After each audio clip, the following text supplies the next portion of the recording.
Hello, everyone, and welcome to Police Off the Cuff Real Crime Stories. I'm your host, retired NYPD Sergeant Bill Cannon, a 27-year veteran of the NYPD.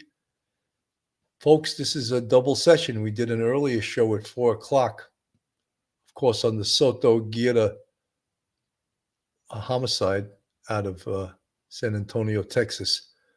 But now we're going back to a sort of an infamous case, the case of Donna Adelson. And we already know the case because her son-in-law, Daniel Markel, in 2015 was the victim of a murder that was sort of choreographed by the Adelson family. And Charles Adelson, a dentist, a periodontist, already stood on trial. And he recently was sentenced to life in prison. And three other individuals who were the sort of the worker bees in this case, if you want to put it that way. I'll put the little, you need a scorecard. It's almost like a baseball scorecard you need here. And at the bottom, you see Luis Tato Rivera and Sigfredo Tuto Garcia and Catherine Magbanua. Now, Tuto Garcia is the actual shooter. Shot Daniel Markel. And Luis Tato Rivera was another conspirator. He was driving the car. He would have happily been the shooter too. It just so happened that Sigfredo Tuto Garcia wound up being the shooter. And Catherine Magbanua was the baby's mama to Sigfredo Tuto Garcia. And she enlisted those two hitmen at the behest of Charlie Adelson and his mother, Donna Adelson. And then you look to Donna's right, Harvey Adelson, another dentist, her husband, and Wendy Adelson, who was married to Dan Markel. Thank God I have that little, it's almost like a baseball card, a scorecard, all the players involved in this case. So it's getting closer and closer, and it seems that Donna Adelson is ready to face the music. 73 years old. And she's been charged in this case. And certain happenings have been going on. And we're going to take a little bit of a look into that tonight. And so hold on to your seats, guys. Get ready for another episode of True Crime from a police perspective. Off the cuff. This is Police Off the Cuff.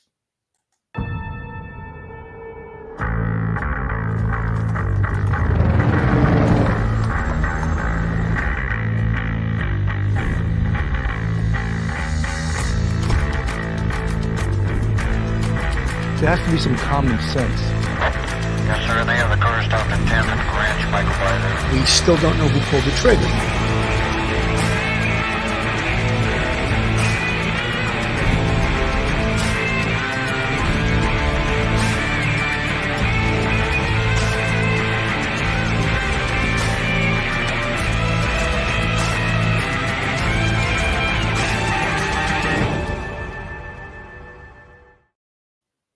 Joining me tonight again for this double session of Police Off the Cuff will be retired NYPD Sergeant, professor at Albertus Magnus College in Connecticut, law degree, all-around good guy. Welcome, Professor Michael Geary, to the show. Mike, welcome. Hey, Billy, good evening. Good to see you. Welcome, everyone. You know, Mike, that little wooden wall you have behind you, it's almost like we're in a courtroom. We're a little bit intimidated when we see that wall, you know? This is my den where all my books are, so it's a great place to read and study.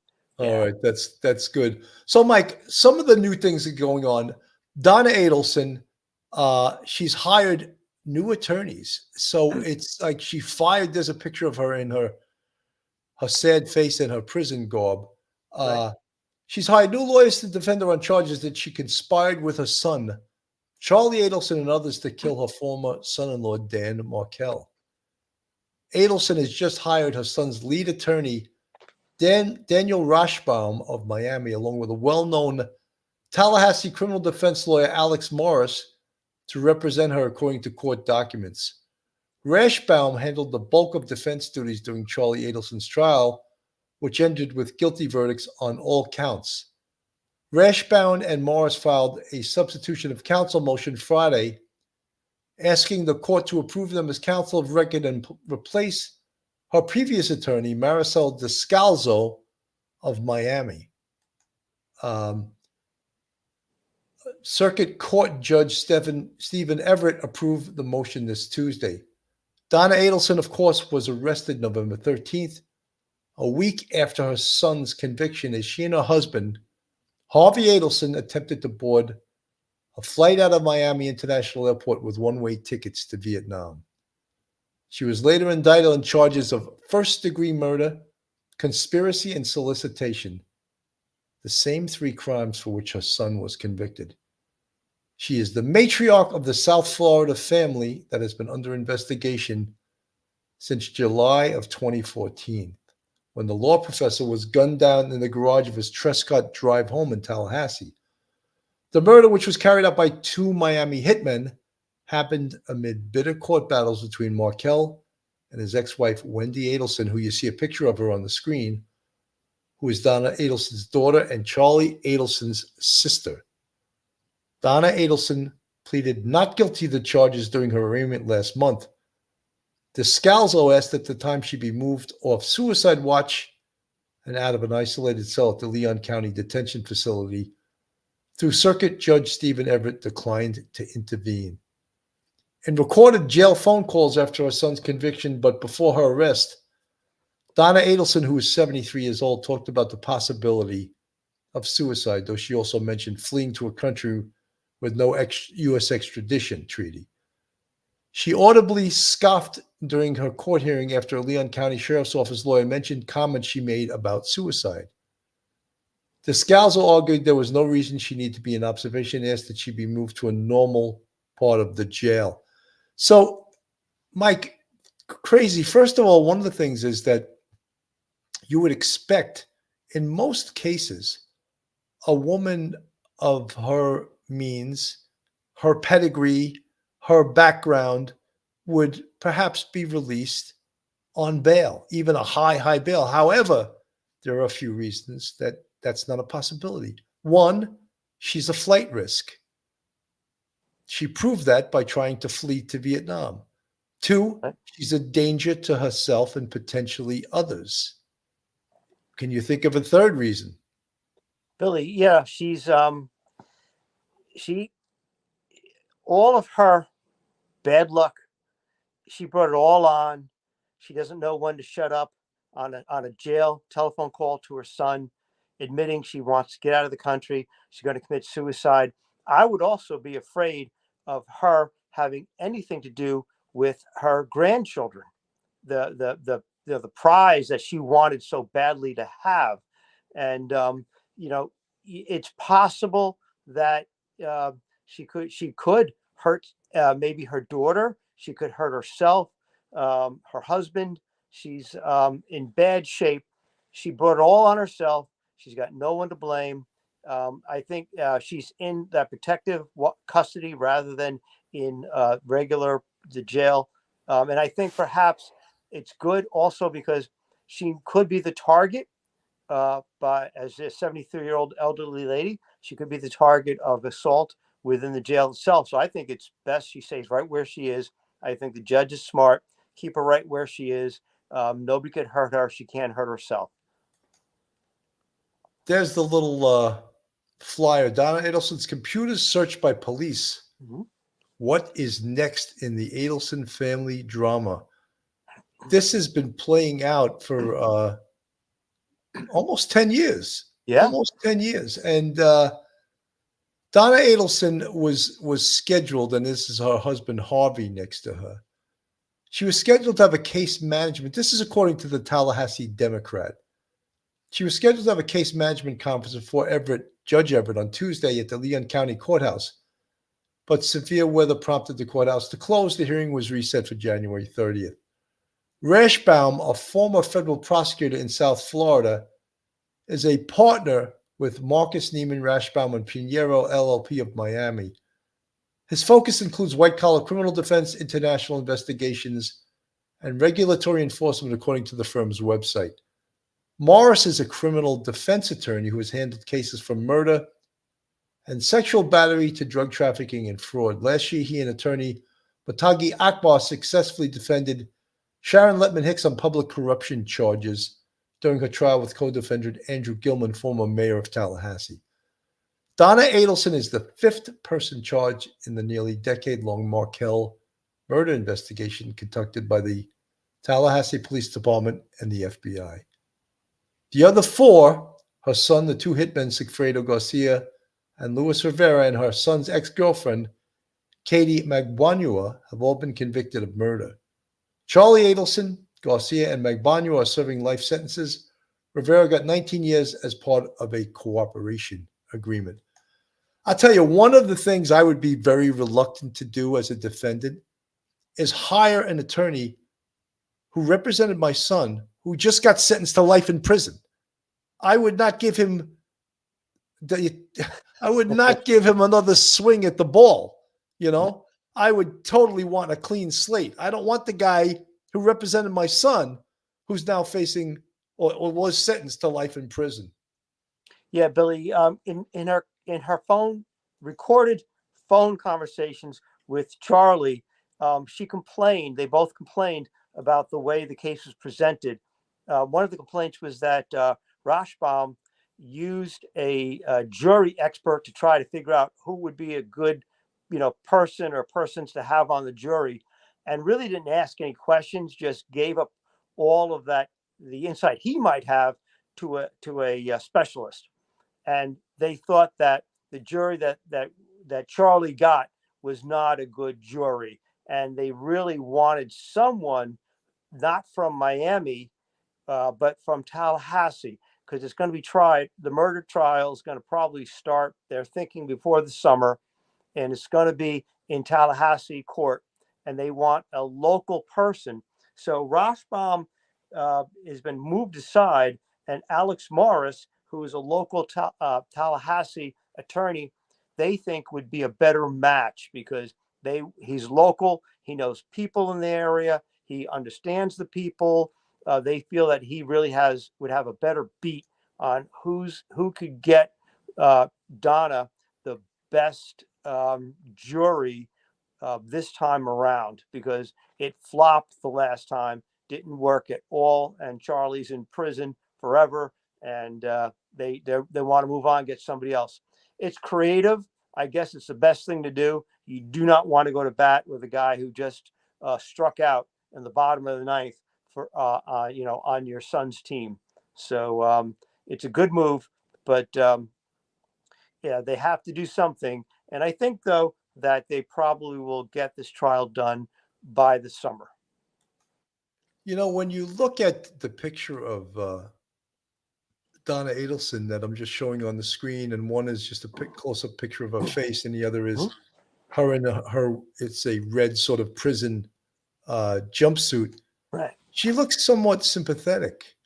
However, when you hear the recordings of her talking about things, she sounds like a mean old lady, and she doesn't really have too much faith in the human condition. She disparages people all the time, and it's always like the woe is me type thing, Yeah, she's the world owes her something. She's a victim. The world owes her something. She couldn't keep her nose out of her daughter and son-in-law's business. They had broken up. They were going over their divorce, and that was pretty much finalized. They were fighting over custody of the children. They wanted to move the children to Miami, had the children be moved to Miami, and their daughter moved to Miami with them, and leave him in Tallahassee, leave the son-in-law Markell in Tallahassee. Now, apparently a judge ordered her not to move the children, and so they were until they finished figuring out the visitation and that sort of thing. And then they even offered the son, Dan Markell, something close to $1 million if he would just drop any challenge to the children moving. And then he threatened to put them into a different school that they didn't want. And so while all this is going on, she sits there and she's getting a complaint from her daughter, and the son hears about it. And the son and the mother, maybe with or without Wendy's tacit approval, we're not sure, but Wendy definitely knew something was up. But they cook up a scheme to kill Markel. Like, this is your problem solving skill level. You can't figure out a better thing to do than outright conspiracy to commit murder with a hitman. All of her problems have been brought on by her, no one else. She had it all. A husband who's got a great medical practice. She's taking care of the books. She's got a career doing that. They are uber wealthy, and this is how it all ends. It's really sad. It's really sad, and she can't point the finger at anybody. She wants to look who to blame. She should look in the mirror. It is quite sad. Maui Swift. First of all, Maui, good to see you here. I like the picture of you on your little thumbnail there. They think Daniel Rashbaum did a spectacular job, and because it was in Tallahassee, that he was convicted according to the phone recordings. Maui, when someone loses, I don't like to make excuses for them. If I lose, I don't like to make excuses. I lost, and I would call me superstitious. I would not want to hire an attorney who is now 0-1 with a life in prison case and on the negative ledger. So I would not want to hire that guy. Here she hires the same attorney that represents her son Charles, and now she could be facing life in prison if she gets convicted. And Maui, Donna Adelson is a tough New Yorker, regardless. Tough New Yorker, tough Floridian, tough Miami chick. She may be going to prison for the rest of her life. Mike, your thoughts? Yeah. She is, what was it, the old saying, what a tangled web we weave when first we practice to deceive. And that's what they did. They came up with they cooked up a scheme. It is alleged that they cooked up a scheme with the son making contact with his girlfriend, who's a baby mama to a guy that could be a hitman. And all this is going on. And then Charlie's, defense was that he had no idea that the killing had been a murder for hire, that they did it without his approval, and they were going to blackmail him and threaten him and his family unless they got like hundreds of thousands of dollars. That seems rather a strange story. I guess that's the best you can come up with under the circumstances. So Donna now has to come up with a defense. What's her defense? Because a lot of the information that implicated her son, and who's now doing life behind bars, is, has her name on it. And so therefore, she is implicated by her words and also actions. As the office manager, she made sure money got transferred. And so therefore, they have her name on checks. So she's looking at a really tough uphill battle for her own life. And it's not looking good right now. No, not at all. Let me play a little of this here. If we could get this to play. This is about the police searching Donna Adelson's computers for evidence. And again, I'm having a problem here. I'm supposed to get this fixed tomorrow, but this is not helping us now.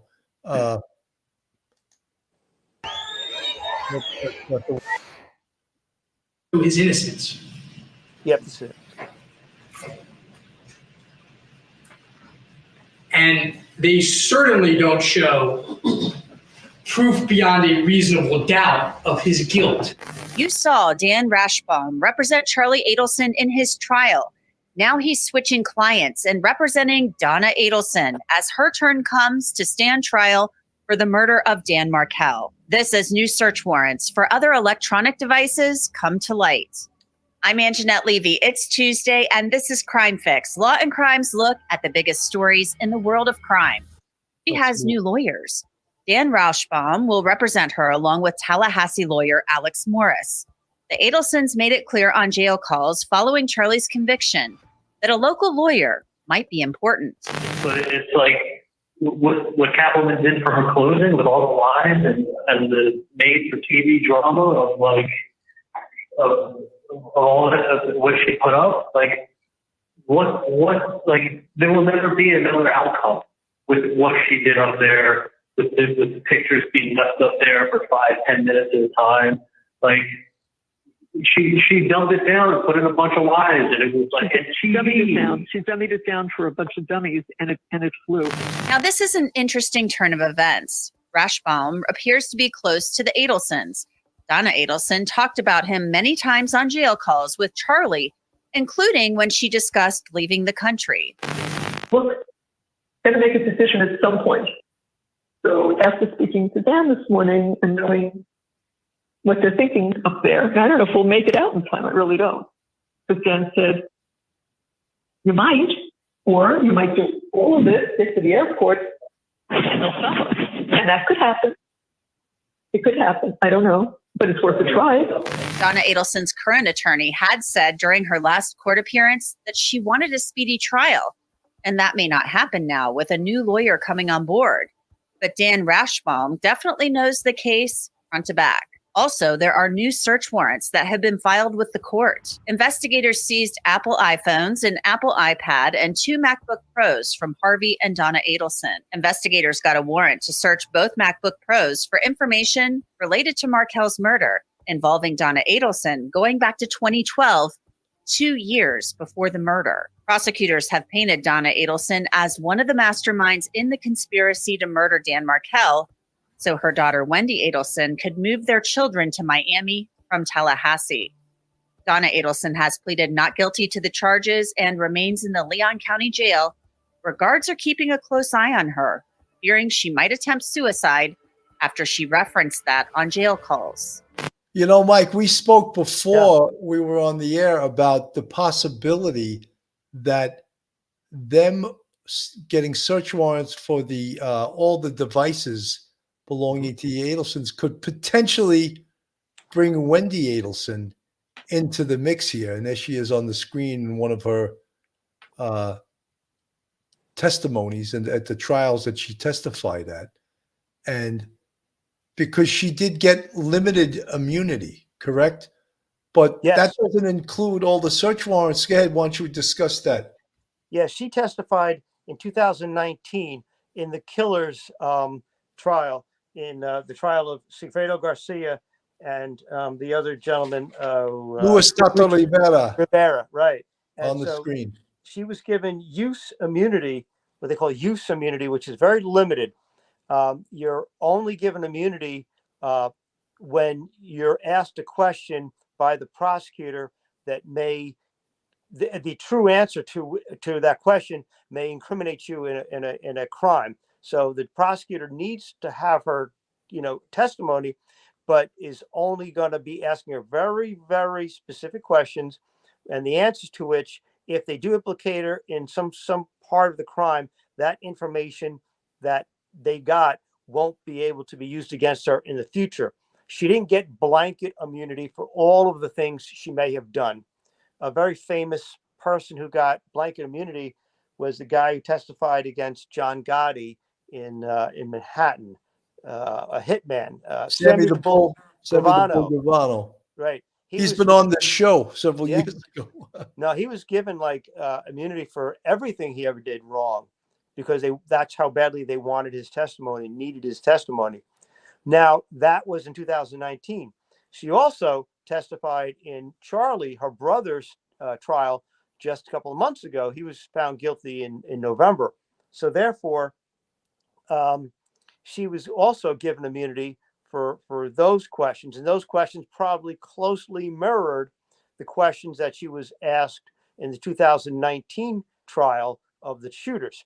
So now you have search warrants for Harvey and Donna's MacBook Pros, Apple iPhones, and the Apple iPads.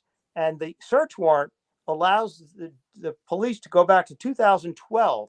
2012 is 2 years before the July 2014 murder of Dan Markel.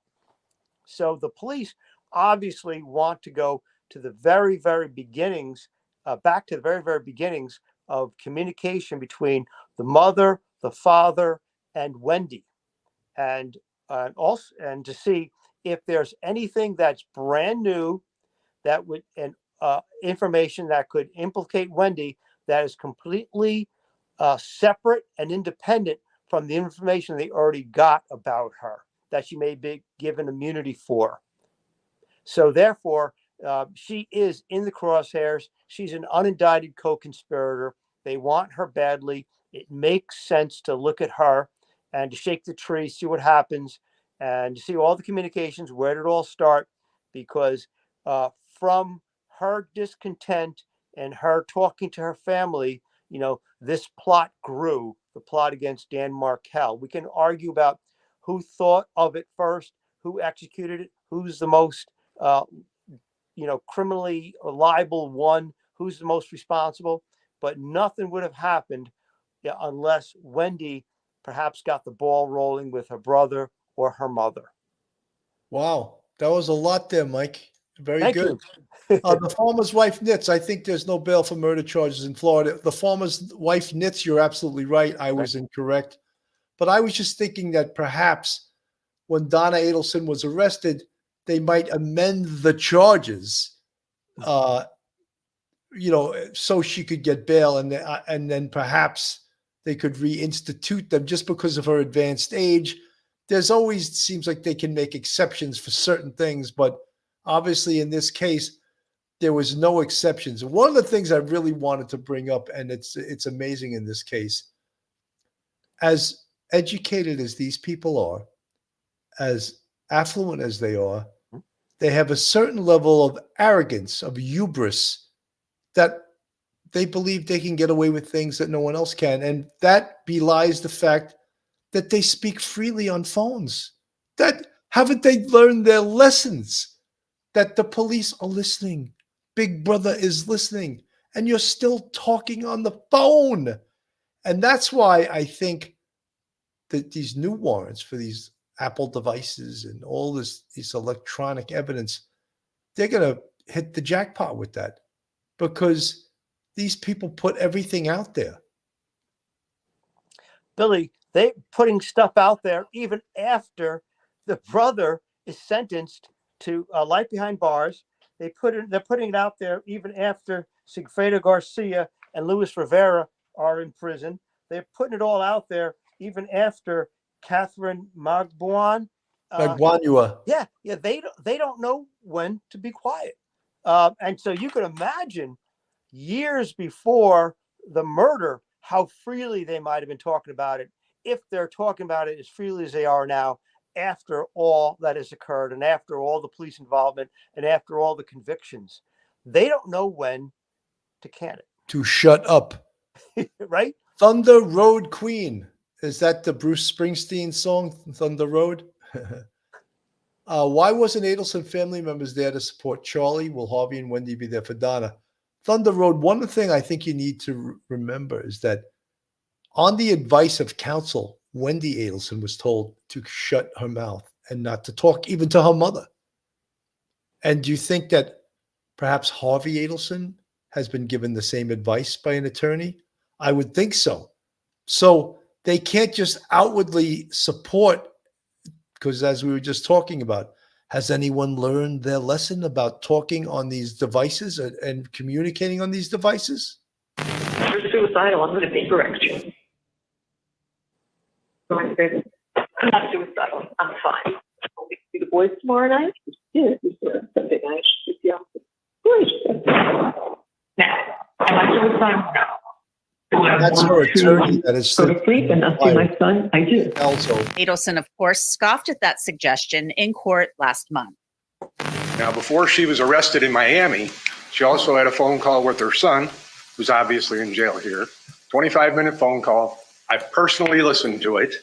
She very clearly spoke about a plan to kill herself using sleeping pills If, One moment, Ms. Adelson, please keep your comments to yourself. Let your lawyer argue on your behalf. Joining me to discuss these recent developments in Donna I'm not going to listen to this guy. represented Charlie at trial, and now Alex Morris, that these two are going to be representing Donna Adelson at trial. Dan obviously knows the case, front to back. He knows all of the nitty gritty details. I think it signals that Donna wants a quick trial, because if they were going to have a whole new team, it would have taken about 8 months to a year to prepare. Alex, he goes by Alex. He would not have been ready to go. But I think with Daniel being there, he's going to take half the load. He's going to get Alex prepared, and Alex will be doing like half the work. So they could probably get it ready to go to trial probably in April, which I think that's when they want to try it. The speed of a trial, if I was standing trial for my life, the speed isn't what I'm going to be the most concerned with. What I'm most concerned with is I want you to be able to beat these charges, because if they get a fast trial and she gets convicted, she's going to quickly go to prison, Right. And your main concern should be the competence of your attorneys and the defense that they're going to present for you, not the speed of how fast they can get prepared and actually go to trial. Yeah, Billy, there's a lot of this evidence is going to be from, as we've seen in many other high profile cases, electronic evidence, emails, text messages, putting it all together. She's got to realize, I hope she does on some levels, that her trial is going to look very much like Charlie's, her son Charlie. And therefore, she's going to be going uphill. It's going to be a huge uphill battle. I would want to work out a defense with my attorney that's going to, for over the course of months, all that discovery, because you want to know before you answer what you're going to say in court. You want to see everything that they they're going to throw at you. So she's got to think and say, what did we put down on in emails, and how do we speak to each other, and what was going on in 2012, 2013? What did we admit to? And go back over that and see what they find before you have to answer it. I'm like you. I wouldn't want to see a trial until, late in the fall at the earliest. I want to be totally prepared. I don't want to rush into anything. I don't care if I'm looking at 5 years in prison or life behind bars. I'm not rushing into anything at this point. The idea that she wants a quick trial, to me, it could be true, it could be accurate. It's very perplexing. Not me. No, absolutely not. The Alex Morris part of this. There was Yes. a quote from Charlie on the jail calls that kind of sticks in my mind. He talked about Georgia Kappelman putting on a Tallahassee show for the jury. Obviously, they wanted local counsel, to somebody that they felt like could speak to this jury, because you couldn't have two different places, I think, than Tallahassee and Miami, Florida. So what are your thoughts on that, and why they wanted local counsel to be a part of this team? Well, I think they both realized hiring a jury consultant to come in and pick the jury, and then having Dan from Miami, was a failure, a complete, absolute failure. No lawyer would give up the opportunity to get to know that jury during jury selection. And that's what Dan did. He didn't have any questions for the jury. He let the jury consultant do it. So he never built that rapport. And also, the jury consultant doesn't really know Tallahassee, the communities, the neighborhood. Alex will know that. Alex will know where people live and get an idea of if they're working class, if they're in the affluent, if they're in the lower neighborhoods. He will know that. And then they're going to target jurors that they think is favorable to them. But how do you do that with Donna Adelson, a very wealthy woman from Miami? What is your target jury? That's the question. Yeah, it makes you wonder, who is your target jury? And this has been in the news up there a lot. I mean, I don't know how, I don't know what the news consumption is like in Tallahassee. I don't know if people were glued to this up there. Obviously, if you follow crime, people were very interested in it. But, when you get to talking about just jurors in a city or a county, these are people, just normal, everyday people. They have their own lives. And Mike, I just want to mention that also is like, true. What defense attorney? And isn't it called voir dire? Yeah. I speak a little French, voir dire. That's the challenges they give to jurors. They ask jurors, and they can expel some jurors for no reason whatsoever. And then I don't know exactly how many challenges they get, how many people, but for the defense attorney not to be involved in that process, but just allow the jury consultant do it is a little bit malpractice, if you ask me. Maui Swift, thank you so much for the $27.99 super sticker. Donna thinks she is innocent and wants this case tried ASAP because there are 2 unindicted co-conspirators. Is that a sign that they will charge the remaining one? Mike, good question, Maui. Yeah, I think, maybe she does really truly believe that they don't have anything on her that could stick. Maybe that's true, and maybe that is why she is so convinced that she could beat the rap. I tend to doubt it. You're looking at the prosecutor got the 2 hitmen. The prosecutor got the go-between girl, Catherine Magua. You got the son. You're going right up the food chain from the lowest to the top a rung, and therefore, I think maybe her confidence, her self-confidence in her case, comes from her feeling of privilege. I'm hoping that she develops a lot more ability to self-reflect about how people may view her. She may be a 73-year-old grandmother, but she may not come across to people as that, grandma who comes over to your house and makes you hot cocoa and knits a sweater with her knitting needles. I think it's wrong for her to go. If I'm her attorney, I'm saying, no, we're pushing this out another 6 months as far as we can. No way. Mike, I think also the attorney is letting himself or the defense be swayed by the 73-year-old woman who is impatient as hell because she's sitting in jail. But I think he has to convince her, look, we can quickly get you moved after a conviction to a prison. Is that what you want?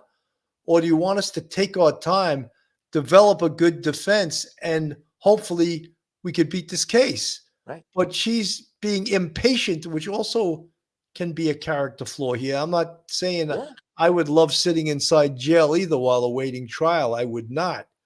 But she's got to realize the big picture of this is that she can get convicted and do the rest of her life in prison, not jail. Right. I would say to her, and when you're an attorney, you have the duty of candor to your client. She may be very impatient. She may be very forceful, but you have to sit her down in a nice quiet place, no one else around, not Harvey, no one else, and just lay it out for her, plain and simple. This is what you're looking at. If you want to go down this road, this is what I predict based on my experience as a local Tallahassee defense attorney. If we go this way, you stand a chance. The better prepared we are for this trial, the better we are able perhaps to get one juror to perhaps hang the jury and vote for acquittal, that sort of thing. But I'm hoping the attorney will do that, and because that's what I would do, and I think any defense attorney that isn't doing their job. You got to talk to that client and sit them down and read them the riot act, whatever you have to do. Let them know what the deal is, plain and simple. We can go this way or this way, and that's it.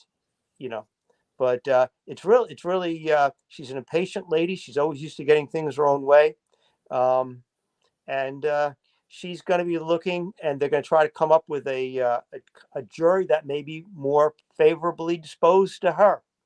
Are we looking to get more retired people in their 60s and 70s on that jury? Or we're looking to get a jury of younger people, or people, or a good mix from the 20s to the 60s.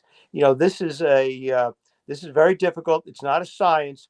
And for the local attorney to get in there who knows the people in the area. It can kind of figure out who this person is by sitting there in a seat in voir dire while I'm talking to them. That's something that attorneys develop, that skill, over the course of many years. And that local Miami, juror expert may have been totally out of his league in a Tallahassee courtroom. Very interesting. Mike, the second part of Maui Swift's question was, well, I'll read the whole thing. Donna thinks she's innocent and wants this case tried ASAP because there are 2 unindicted co-conspirators. And I think she's referring to Wendy Adelson and to Harvey Adelson, the husband. And of course, the daughter who was married to Dan Markel, who this whole entire case is about. Right. Is that a sign, this is Maui's question, that they will charge the remaining 1 or 2 even? Well, I tell you, that's a great question. And I think once they execute that search warrant and they get the information, they download all the information from the MacBook Pros, the Apple iPhones, the Apple iPads. If they feel that they've got a case, even a weak one, if they feel they've got a case against Harvey, they may go after Harvey because obviously, you got to figure that Donna has probably spoken to Harvey. I don't think Donna would not let her husband in on what was going on. So I think there's going to be some perhaps, objective evidence through communication that he at least agreed. And therefore they may have a case against him. And you know what? If you're a prosecutor in this kind of case, you've got 4 scalps already. I'm going, I want to go right through the lineup. I want to get strike everybody out. And I'm looking at Donna and then I'm looking at Harvey right now, in the background. And once I get this case or those 2 cases settled, I want Wendy. Wendy is the cherry on top of the ice cream sundae. That's how I feel about it. Absolutely. So they're going to explain the coded language between Donna and her son. They're talking in codes. And then after the bump, who is this involved? Oh, you and me, the 2 of us.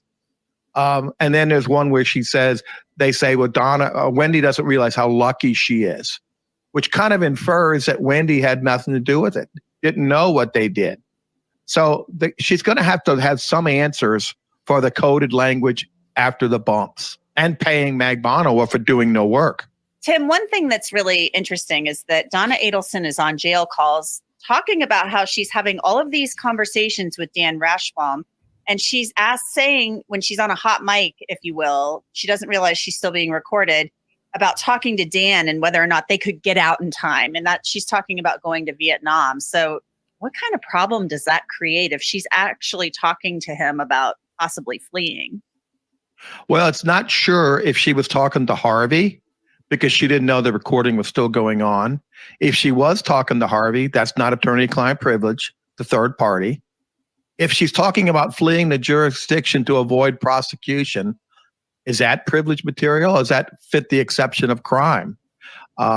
It could be a problem. The state might want to call Dan to be a witness because that's going to be a really key piece of evidence in this case is her flight to avoid prosecution and extradition.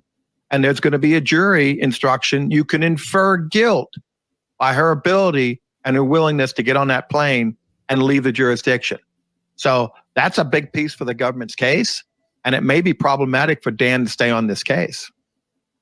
And I think that it was clear she's talking to Harvey there, but she is talking to Dan about it. So that seems to me to be a really interesting point if she was indeed talking to Dan Rashbaum about fleeing. I agree. And I think that the state could probably, she was not, the question is, was Dan her lawyer at the time while she was talking to Dan? And even if she was, she's way. So that's an interesting point, Mike. But I know that district attorneys don't like to call other attorneys in as witnesses, especially when they're the counsel that's representing the client that they're prosecuting. So is that a possibility that they would call Dan Rashbaum as a witness against his client? It's possible. It's possible if she's talking on her phone, on the jail phone to her son and says to the son, I was talking to Dan Rashbaum about fleeing to Vietnam, and me and Harvey are thinking about going to Vietnam. And so we talked about it, and Dan thinks it's a good idea, and I'm not sure when I should go. Should I go now? And Dan's like, well, maybe you can go now.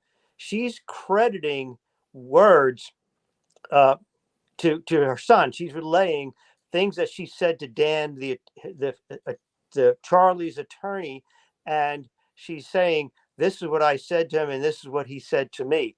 Now, that helps support, of course, the idea that she's a flight risk because it's consciousness of guilt. And then you've got this other information. Mike, I was wondering if you could go through a show without saying consciousness of guilt or guilty mind, and you couldn't. I was wondering if you're going to pick up on that, how quickly you're going to pick up on that. I got through the last show without saying it. You did. But it's theoretically possible that she could call, if the judge doesn't want or the DA doesn't want to call the attorney Rothbaum on the stand, to at least call Charlie the son and say, "Didn't your mother say this to you?" And of course, you've got it on tape. Yeah. It's possible they could threaten to call Dan Rothbaum as on the stand and maybe knock him out as her attorney, because his interests, his legal interests are different from his client. He's no longer just an attorney representing a client. He's now a peripheral player in the crime of murder that's being charged. And so therefore, I don't think they will do that. It's theoretically possible, yes, because if what she said is true to Charlie, they could get Dan on the stand and say, "Didn't she say this to you?" And he'd have to say no. And they say, well, why would she then tell her son that she told this to you and that you discussed when she should flee the country? It gets really dirty, and you don't want to really go there as a prosecutor, because we don't really think Dan is part of any criminal conspiracy involving murder, either before the fact or after the fact at all. And so therefore, I don't think they'll do it, but it's theoretically possible, yes.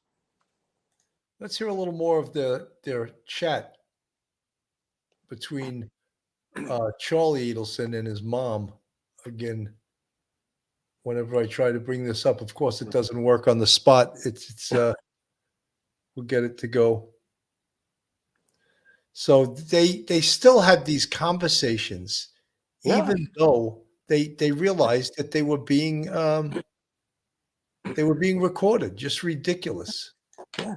Did you have any contact with the thugs that were getting your money for 2 years? This is actually Wendy Adelson's testimony. Sorry, guys, I'm having a little bit of a problem here. Have you ever heard the saying that the simplest explanation I hope he did. is always the most likely? Have you heard that? I've heard that theory before, yeah. Was your explanation to the jury over the last little over a day the simplest explanation? It was the truth. You have a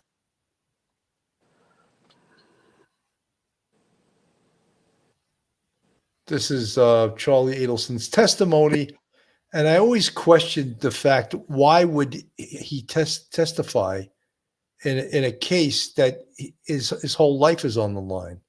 His testimony will either help him or put him in prison for the rest of his life. And as we found out, he got convicted and he got life in prison. So, Mike, you as an attorney,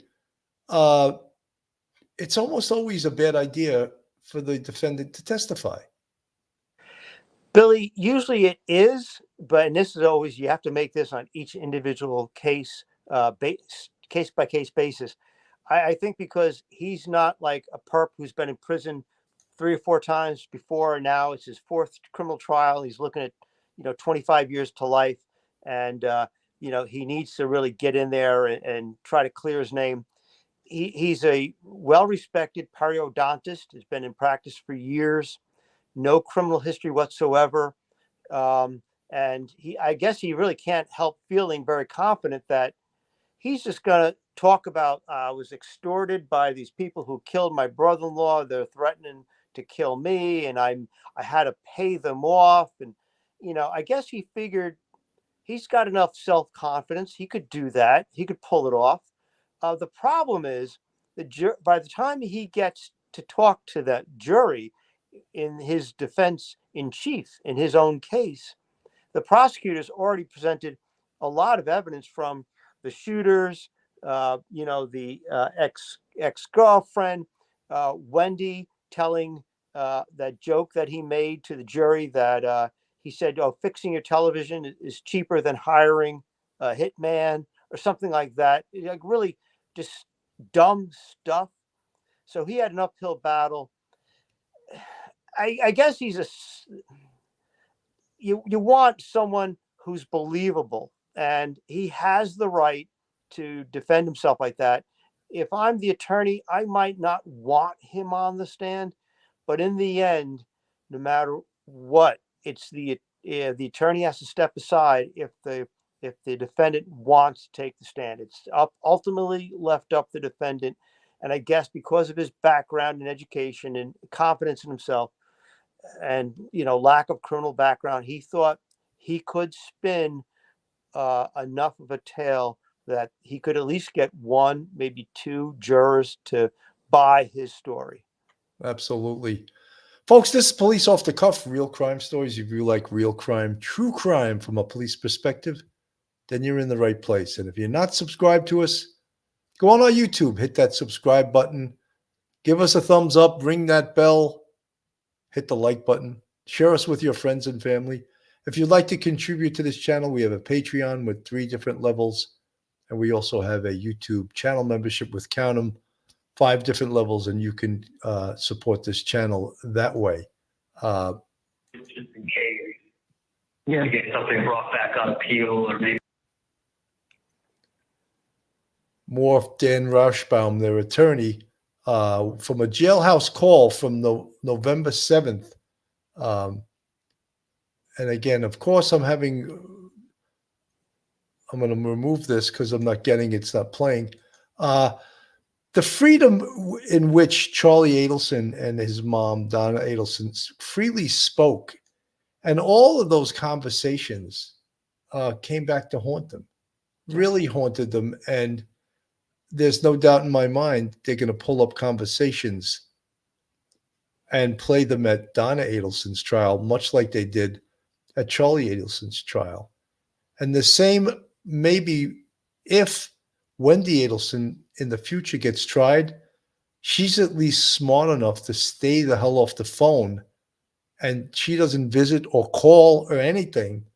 And you might say, oh, that's so mean, this is her mother, but she's trying to save her own life. Billy, her mom is 73, and she loves her mom, no doubt, but she's got to look at her life. If she gets convicted, so her mom's 73, maybe she'll live 10 years. But she's got, she's in her 40s. She might spend 45 years or 50 years in prison. So, and she's got 2 kids. Her, legal interests in her life are much different than her mom. She may have gotten involved inadvertently in this. Maybe she's just started complaining, and from there it just snowballed. We don't know. She knew something went on. We don't know what her part in all of it was.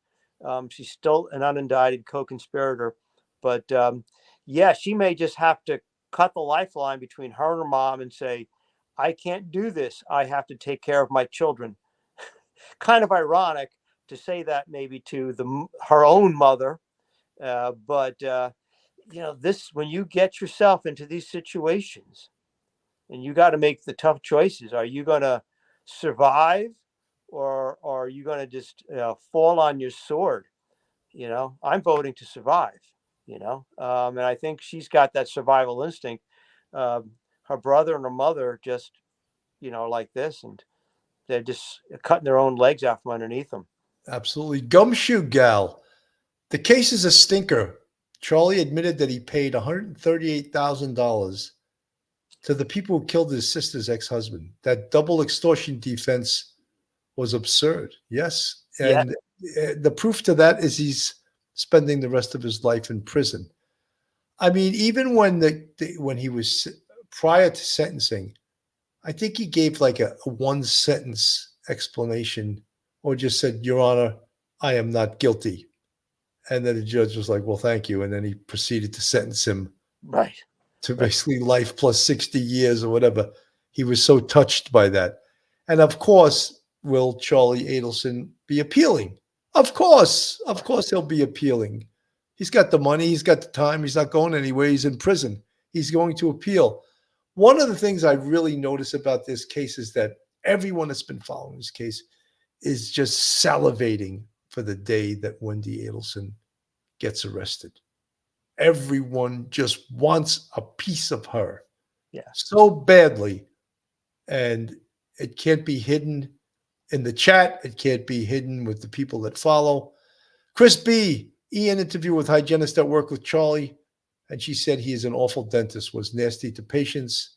And in the middle of a surgery, he would walk away to make a call or receive a call. That would be the last time I would ever sit in his dental chair if that happened to me. You know, people, it's sort of funny. It's not funny, but you can never be afraid to fire a doctor, a lawyer, a dentist, anyone that's doing something for you and gets paid a lot of money. You cannot be intimidated. If they do something you don't like, get rid of them. You're the master of your own destiny. You know, you can fire a doctor, and it's not really like they're getting fired. They still have a job. You're just not using them anymore. As per you, you're firing them. But your thoughts, Mike? Yeah, Billy, it's the attorney's going to be making a lot of decisions in other cases, and you may second guess them. They're using their best judgment, and so therefore, and maybe they totally misread the room, like Dan Rashbaum missed the room in the case with the son Charlie. There's no easy decisions to make on anyone's part from the defendant. What kind of defense does she want to present? Because Charlie's double extortion defense went over zero, absolutely not with the jury. I think they decided the case within 3 hours of beginning deliberations.